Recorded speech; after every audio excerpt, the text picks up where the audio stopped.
Far out, in the uncharted backwaters of the unfashionable end of the western spiral arm of the galaxy, lies a small and regarded yellow sun.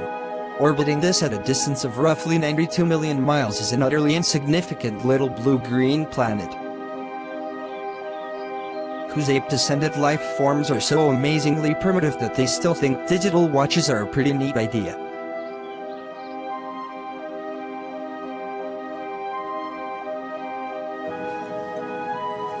This planet has, or rather had, a problem, which was that most of the people living on it were unhappy, for pretty much of the time.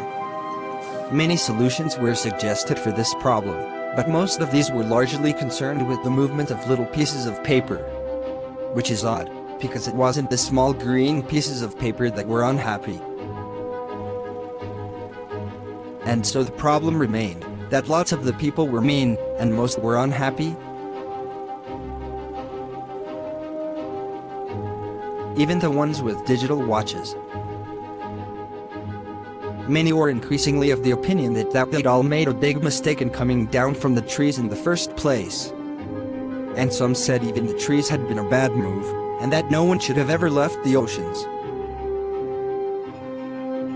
And then, one Thursday, nearly 2,000 years after a man had been nailed to a tree for saying how great it would be to be nice to people for a change, a girl sitting on her own in a small cafe in Rick Mansworth suddenly realized what had been going wrong all this time. And she finally knew how the world could be made a good and happy place. This time it was right, it would work, and nobody would have to be nailed to anything. Sadly, however, before she could get to a phone to tell anybody about it, a terrible, stupid catastrophe occurred, and the idea was lost forever.